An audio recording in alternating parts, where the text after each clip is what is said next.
Hey folks, Nicholai I'm back at you with another response video. This time I'm going to be doing a response to a comment I got. This is from James Wellen, a random no profile picture person who I'm assuming is one of the Latinizers or one of the people in this that are trying to do a silly gotcha. People do this more often than not nowadays. They misrepresent things so that they can get a gotcha and then uh, they can permanently screenshot your response and constantly bring it up, even if it's out of context or if it's edited or removed from the broader conversation. But we're going to read this real quick, and then I want you guys to really, really focus in on what this person's doing and the duplicitous nature of them. It says, "Hey Nicholai, hope you're good. What do you think about this quote from John Calvin? I've been looking into PSA and trying to figure it out, to be honest, since it's such a big topic. What do you think is wrong with this?" Now, it seems like a genuine question. It's like, "Hey, I'm just asking a question because I've been looking into this." And then he puts it right here. "Indeed, this is amazing. The peace was brought not by those who were unjustly angry at God, but by the same who was justly angry with us, is the one who's advocating for us, dot dot dot. Just as when two people," by the way, that just means that they've taken out of context things. Just as unless there is no unless that context is not relevant. But most of the time it's relevant, especially when in the context of this, since he was dishonest from the beginning, I have to assume he's taking out some key context here. "Just as when two people turn their backs on each other and do not wish to be reconciled, someone else must come to intervene and break down the enmity between them. So this is what Jesus did. God was angry with us." Now, I want to address this right away. This quote does not mean angry in the human sense. Okay, we're putting human emotions on God, but that's just from our paradigm. God is impassible. He can't change his status of being angry, or his a mood or emotion doesn't change based on finite creatures. We can't change his mood. So anyways, let's continue. "God was angry with us. We had turned away from God, the master who loves mankind, and by putting himself in between, Christ reconciled both natures. And how did he come between them? He took them on himself and the punishment that we deserve from the Father, and endured the disgrace and insults that not God, we inflicted on God." So who is Christ being punished for? It's not God punishing Christ because he's angry with them. It's we inflicted upon God himself. We're inflicting this on God because of our disobedience.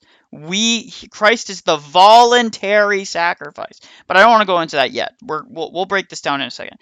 "Do you desire to learn how he assumed both the punishment from on high and these insults here below?" The punishment is a natural consequence of our disobedience. "It is said, Christ redeemed us from the curse of the law to become cursed for us. See then below," and what was the curse? Coming into creation and taking on human nature was the curse. This is basic Catechism 101 stuff. You can tell this is a Latinizer. "See how here's received the punishment inflicted from above. Consider how he endured the insults." Hold on, I got an alarm. "Consider how he has also endured the insults inflicted here below. The insults of those who insult you," he says, "have fallen on me." And then he says, Psalm 68:10. Wait. I thought this was John Calvin. It seems somebody used AI or something else and is trying to play silly word games. Now, he didn't realize that this quote is not from Psalms or John Calvin. It's from a church father. I'm not going to say which because I think it's irrelevant, because it just shows the duplicitous nature of him. I believe, if memory serves, it's St. John Chrysostom. So I'm just going to say this. It's inaccurate and anachronistic application of the quote. It does not fully express the nuance of the Orthodox position, because we don't base our theology off one quote removed from the broader context of the completed works of a single saint. We look at all the saints and all of the councils, the theanthropic body of Christ, the living body of Christ, to help interpret and filter out these things so we can have a cohesive view of these things. So let's break down what an Orthodox would say to this quote. We would argue that reading a fully developed post-Reformation penal substitutionary atonement theory back into the Fathers is a category error. While some of the Church Fathers use legal and judicial language, totally admit that, it does not mean that it is, how do you say? It is not applied to a completely different framework from the 16th century using Western forensic legal models, okay?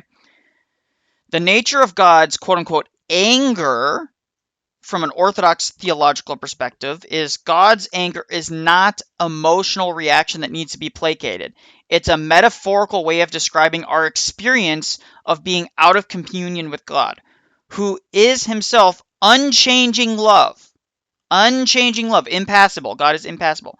Sin is a privation, it is a condition that separates us from the source of life. And the consequence of that is separation, corruption, and death, which are what we experience as quote unquote a punishment. God doesn't need to be persuaded to love us. His love is constant. The problem is on our side, not on God's side. The problem is with us, not with God. I'll repeat that. The problem is with us, not with God. That's penal substitutionary atonement inverts that. It claims we are the problem, but also God is the problem because he is refusing unless there is someone to mediate to turn his face back towards us. But that's not what the scriptures say. The scriptures say God loveth mankind and desireth the salvation of all. That is completely out of sync with PSA. So, James Whelen, don't worry. I will respond and I will link you this response because I don't believe you're a good faith actor. Let's continue. Who is acted upon in this sense matters. The punishment is primarily directed from God onto the Father in PSA. The Son bears the Father's wrath. In the saints and the early church, their model and understanding of atonement is Christ is absorbing the punishment we deserve and the insults we inflicted voluntarily. God is not inflicting it on the Son because he has to inflict in order to forgive. He's voluntarily taking that up. And remember, anything that that one person in the Trinity does, all of the persons in the Trinity are doing in a sense. It's triadic. It's triadic in nature.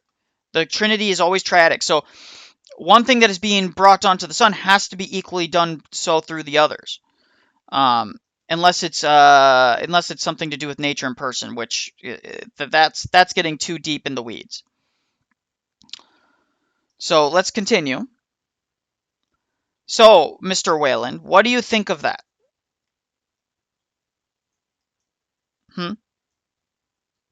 So let's continue with this kind of idea. Christ is facing the consequences, including death, corruption, and the curse of the law on our behalf. That's what it means for Christ to become accursed. Not accursed in the sense that he's being damned, because that's how penal substitutionary holders understand it. Now, I could be wrong and you're genuinely asking this and you simply got the quote wrong and the verse wrong, even though you claim they were the same thing. And then on top of that, it ended up being from an early church father. So I don't know what to make of that, but I'm assuming you're just not a good actor. You could be a good actor and you can clarify down below.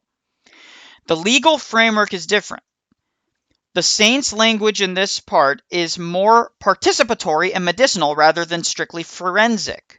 He is using a metaphor of mediator reconciling two different parties. The solution is Christ uniting human and divine natures in himself, thereby healing humanity from within. This is like basic Orthodoxy 101 stuff. The curse he takes is not legal sentence from a judge, but a state of death and separation from God that humanity has fallen into. The fuller nuance of our position is basically our atonement understanding is Christus Victor, therapeutic, and some of the other things I said in the video that he is commenting on. The primary focus is on Christus Victor with ransom and therapeutic and medicinal models. Okay, so Christus Victor being the primary. destroying the power of death by death, defeating the devil not by brute force, but with a divine bait and switch, where the devil oversteps his authority by killing a sinless man. This liberates humanity from captivity. St. John Chrysostom says something interesting. Christ is risen, the devil is overthrown, Christ is risen, and life is liberated. That's a very common quote he uses. That has to be understood in the broader context of the Orthodox Church.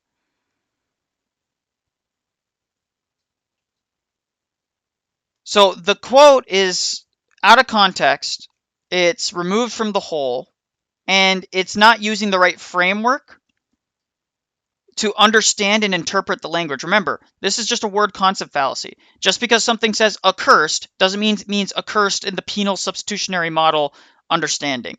It can mean accursed in the understanding of Christ taking on human nature, death, and corruption from the human soul, from the human nature, and living a perfect life, and having been bound to the law. Christ becomes accursed or a curse by voluntarily entering into the full reality of human death, the ultimate consequence of sin. He is sinless and does not deserve it, but he takes it on voluntarily to destroy it from within. So we absolutely affirm that Christ took upon himself the consequences of our sin. There's no disputing that.